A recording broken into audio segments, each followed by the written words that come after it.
হেই audience, WhatsApp. প্রথম বলেই ছক্কা, তার পরের বলেই মক্কা। শরীফুল ইসলাম নাম তো সুনা হি হোগা। তাসকিনের কলম্বো স্ট্রাইকার্সের মুখোমুখি হয় শরীফুল ইসলামের ক্যান্ডি ফ্যালকনস।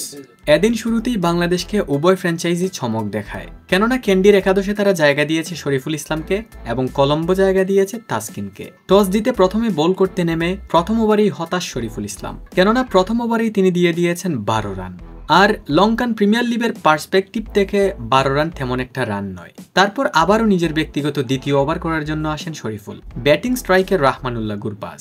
শরীফুলের প্রথম বলেই 83 মিটার 6, যেটা ছিল হার্ট ব্রেকিং। তবে এর এক বল পরেই শরীফুল ইসলাম নিজের আসল রূপে ফিরেছেন। পরের বলেও গুরবাজ চেয়েছিলেন বিগ শট খেলতে, কিন্তু বাউন্ডারি লাইনেই গুরবাজকে থালুবন্দি করে ফেলেন ক্যান্ডি ফ্যালকনসের ফিল্ডার। সঙ্গে সঙ্গে ছক্কা দেখে মক্কা হয়ে যান গুরবাজ।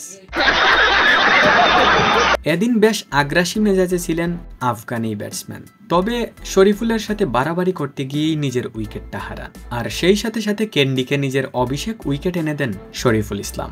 ডিয়ার অডিয়েন্স, শরীফুল ইসলামের বোলিং আজ আপনার কাছে কেমন লেগেছে অবশ্যই কমেন্ট করে জানাবেন এবং সাবস্ক্রাইব করুন।